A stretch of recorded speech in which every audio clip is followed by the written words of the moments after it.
नमस्कार, the wire में आपका स्वागत है। मैं हूं शरद प्रधान और आज लखनऊ सेंट्रल में हम बात करने जा रहे हैं चीतों के बारे में। नहीं, चीतों के बारे में तो आज की तारीख में बड़े बड़े जो चैनल्स हैं जिनको सही माने में गोदी मीडिया कहा जाता है, वहाँ पे चीतों की बात हो रही है, क्योंकि चीते हाल में नामीबिया से इंपोर्ट किए गए हैं और प्रधानमंत्री नरेंद्र मोदी ने इसको चीता रिहैबिलिटेशन प्रोग्राम के तहत लाए हैं। क्योंकि भारतवर्ष में चीते ख़त्म हो गए थे तो उनको लाया गया है। इसकी बड़ी चर्चा है और बड़ी इस बात पे बड़ा ज़ोर है कि आज से पहले इतने वर्षों में किसी ने चीते के बारे में नहीं सोचा, पहली बार प्रधानमंत्री नरेंद्र मोदी ने सोचा। खैर, हम आज बात कर रहे हैं उन चीतों के बारे में जो हमारे यहाँ शहरों में और गाँव में सड़कों में खुलेआम घूम रहे हैं और घूमते हैं दरिंदों की तरह से, लड़कियों के साथ दरिंदगी करते हैं। सिर्फ छेड़खानी नहीं करते हैं, उन्हें उठा के ले जाते हैं, अगवा कर लेते हैं, उनके साथ बलात्कार करते हैं, गैंग रेप करते हैं और उसके बाद मार के पेड़ पे टांग देते हैं। जी हाँ, ऐसा ही कुछ पिछले हफ्ते उत्तर प्रदेश के लखीमपुर के एक छोटे से गांव में हुआ। दो बहनें दलित परिवार से आती हैं, उनको उसके घर के बाहर से उठा के ले गए लड़के मोटरसाइकिल पे और माँ चिल्लाती रही, लड़कियां चिल्लाती रहीं, कोई बचाव नहीं हुआ और लड़के उठा के ले गए, गन्ने के खेत में ले गए, वहाँ पे उनके साथ बलात्कार किया और फिर जान से मार के उनको गले में उन्हीं के दुपट्टे से बांध करके एक पेड़ से टांग दिया। ये घटना जो है दहशत वाली घटना है, लोगों को दहशत में ला देती है, लेकिन ये हकीकत है, ये हो रहा है। और क्यों हो जाता है इस तरीके का, ये हम आपको बताने का प्रयास करेंगे। ये पहली घटना नहीं है कि इस तरीके से यह हुआ। ऐसी ही घटना जब अखिलेश यादव की सरकार थी तब भी हुई थी। दो लड़कियां बदायूं ज़िले के गांव में, बदायूं में उनके चचेरे भाई धर्मेंद्र यादव वहाँ के मेंबर ऑफ पार्लियामेंट थे और वहाँ पे इसी तरीके से लड़के, दो बहनों को, वो चचेरी बहनें थीं, उनको उठा के ले गए, खेत में उनके साथ बलात्कार हुआ। 4-5 लड़के थे और उसके बाद उनको मार के पेड़ से टांग दिया। उस टाइम की सरकार ने भी ऐसा ही किया कि पहले तो उनके खिलाफ ये कहानी बनाई गई पुलिस द्वारा कि वो लड़कियां बदचलन थीं और वो तो उनकी दोस्ती थी, उनके साथ चली गई थीं और उसके बाद उनका बलात्कार हो गया। तो मतलब इस तरीके की कहानी फ्लोट की गई थी। बाद में जब इस पे बवाल हुआ तब पुलिस हरकत में आई और फिर वो लोग बड़ी मुश्किल से बहुत दिनों बाद पकड़े गए। ऐसा ही यहाँ पे भी पुलिस ने प्रयास किया लखीमपुर में आज की सरकार ने के दौरान कि लड़कियों के बारे में पुलिस का पहला जो रिएक्शन था कि भाई उन लड़कियों की तो उन लड़कों के साथ दोस्ती थी और वो बेला फुसला के उनके साथ चली गई थी, और जबकि माँ चिल्ला चिल्ला के कहती रही कि वो हमारे यहाँ से अगवा करके ले गए। लेकिन पुलिस का सारा जोर इस बात पे था कि लड़कियां अगवा नहीं हुई, माँ झूठ बोल रही है, वो अपने आप चली गई थी। लेकिन शोर मचने की वजह से और फिर कुछ उस मामले में लखनऊ से हाईएस्ट लेवल से इंस्ट्रक्शंस भी गए, तब वो केस दर्ज हुआ और उसके बाद लड़की पोस्टमार्टम के लिए बॉडीज भेजी गई। उसमें रेप और मर्डर कंफर्म हुआ।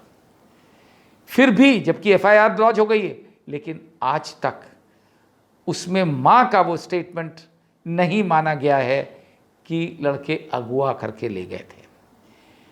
क्योंकि जिस तरह पहले कहा जाता था, पहले की सरकार में भी यही होता था कि किसी तरीके से ये ना दिखे कि हमारे कानून व्यवस्था गड़बड़ है, और अगर अगवा हो जाती है दिन दहाड़े कोई लड़की किसी के घर से, तो उसमें सवाल उठते हैं उस प्रदेश के, उस ज़िले के, उस गांव के लॉ एंड ऑर्डर पे। तो सरकार इसमें नीचे से लेकर ऊपर तक सब इसमें लग जाते हैं कि किस तरीके से ये हो कि भाई मामला तो इस तरीके का था जिसमें लड़कियां शामिल थी, और लड़कियों को मेलाइन करना बहुत ही आसान चीज़ है पुलिस के लिए। बहुत मामले हैं इस तरीके के। बहरहाल इस केस में 24 घंटे से कम में वो 6 लोग अरेस्ट कर लिए गए, जिनमें से 5 मुसलमान लड़के हैं, उसी गांव के लड़के हैं, और कुछ ने पुलिस के सामने कबूल भी कर लिया है कि हाँ उन्होंने इस तरीके की हरकत करी। अब देखिए ये जो मामला है ये इससे 2 रोज पहले एक और लगभग ऐसा ही मामला हुआ था उसी जिले में, मुश्किल से 45 किलोमीटर दूर, जिसकी किसी को लखनऊ में हवा नहीं लगी। अब लखीमपुर खीरी लखनऊ से 225 किलोमीटर दूर है, उसकी हवा लखनऊ में किसी को नहीं लगी। लेकिन तब समझ में आया जब उस लड़की की भी मौत हो गई। एक अन्य गांव में जहां पे वो 2 लड़के इसी तरीके के बदमाश मोटरसाइकिल में गए और लड़की को घसीट के उसके घर से अपनी मोटरसाइकिल में बिठाने का उन्होंने प्रयास किया।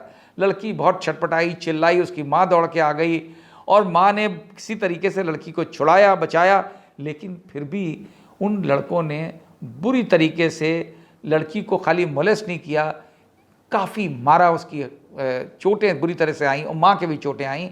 उसके बाद वो वहाँ से जब शोर मचा तो गांव वाले और आ गए तो लड़के भाग गए वहाँ से।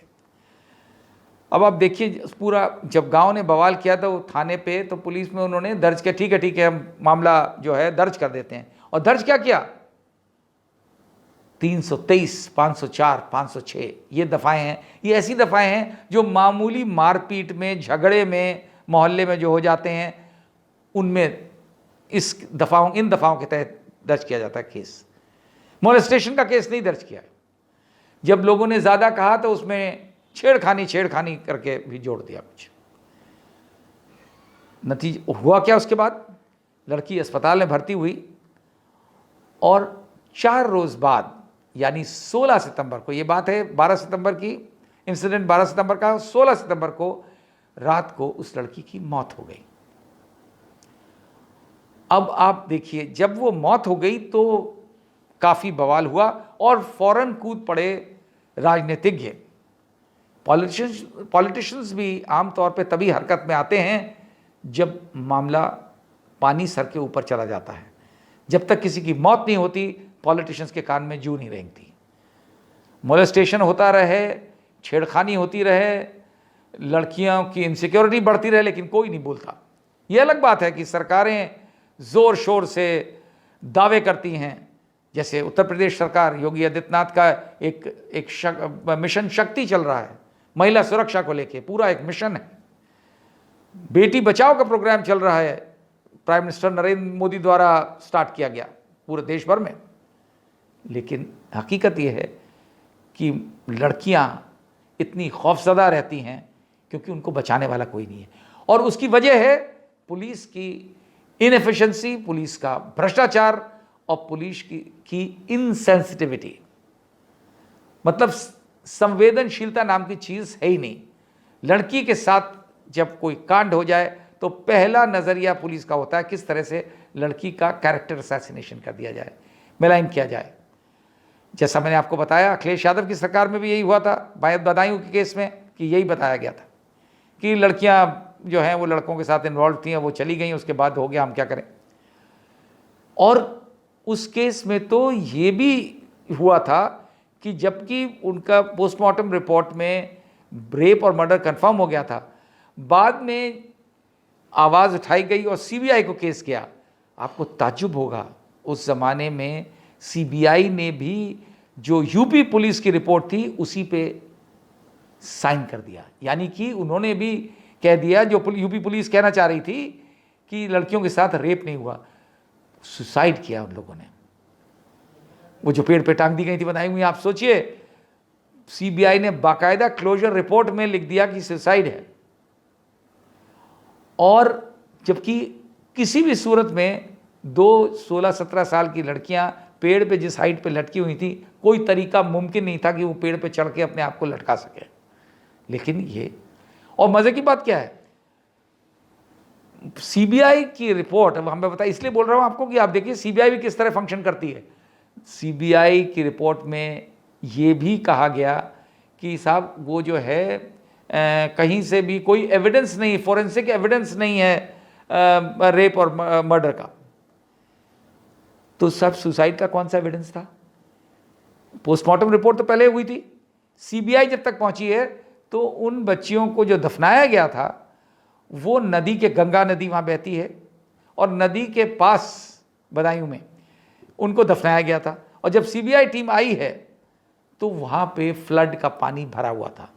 तो ये हुआ कि भाई अब तो इसको खोदा नहीं जा सकता, यहां से निकाले नहीं जा सकती है, तो उन्होंने बिना सेकंड पोस्टमार्टम करे ये फाइंडिंग दी। इस तरह काम होता है। और आपको मैं ये इसलिए बता रहा हूं आपको कि किसी प्रकार की डेटरेंस नहीं है, क्योंकि कहीं ना कोई बचाने वाला होता है।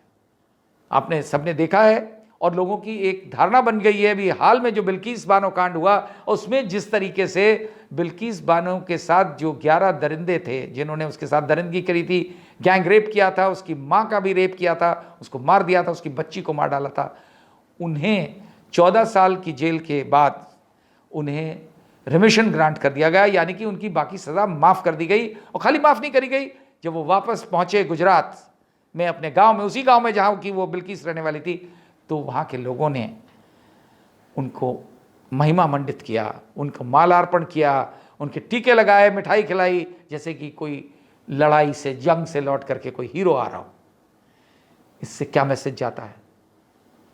ये बात सही है, तमाम एक्टिविस्ट से आज की डेट में कह रहे हैं इन चीज़ों की वजह से रेपिस्ट्स जो हैं उनको और प्रोत्साहन मिलता है और जानते हैं कि हमें कहीं ना कोई बचा लेगा।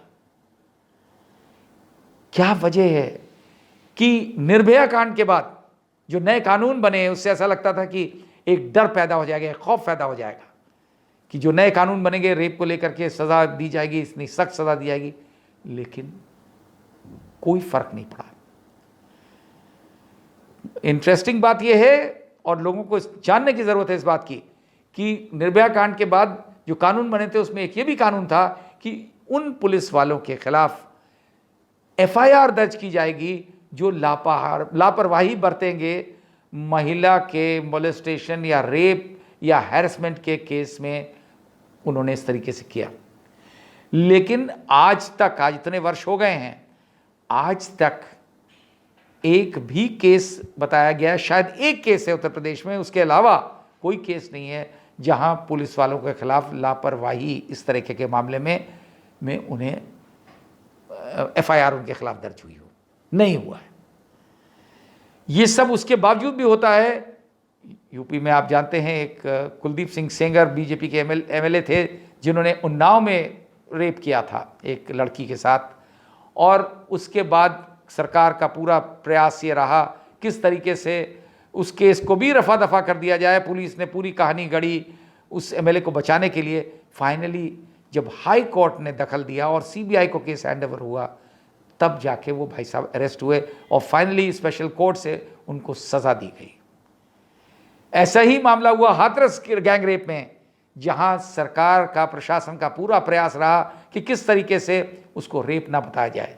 आपको याद होगा कि उस लड़की का रेप के बाद जब वो मर गई और उसको लाया गया, उसका अंतिम संस्कार मट्टी का तेल डाल के कर दिया गया रात के अंधेरे में 2-2:30 बजे, और घर वालों को उसमें शामिल नहीं होने दिया गया। तो जब इस तरीके के केस होते हैं, इस तरीके की हरकत होती है, इस तरीके का संरक्षण दिया जाता है प्रशासन द्वारा, तो दरिंदों को बढ़ावा मिलता है। और यही चीज़ ज़रूरत है समझने की, और यही वजह है कि बलात्कार उत्तर प्रदेश में या और जगह कम नहीं हो रहे हैं, बढ़ते जा रहे हैं। हम आपको बता दें कि एनसीआरबी की रिपोर्ट के मुताबिक भारत के में 2021 में करीब 32,000 रेप्स हुए थे, जिनमें से करीब 2900 रेप उत्तर प्रदेश में हुए हैं। और अगर आप हिसाब लगाइए तो उस हिसाब से हर 8 घंटे में उत्तर प्रदेश में एक बलात्कार हो जाता है। ये कब रुकेगा और कैसे रुकेगा, इसके बारे में ज़रूरत है सरकार को सोचने की। भाषणबाजी से और दावे करने से ये ख़त्म नहीं होगा, एक्शन लेने से होगा। द वायर के और वीडियोस देखने के लिए सब्सक्राइब करें और बेल आइकन पर क्लिक करें। स्वतंत्र पत्रकारिता की आर्थिक मदद करने के लिए डिस्क्रिप्शन में दिए गए लिंक पर जाएं और अपनी राशि चुनें।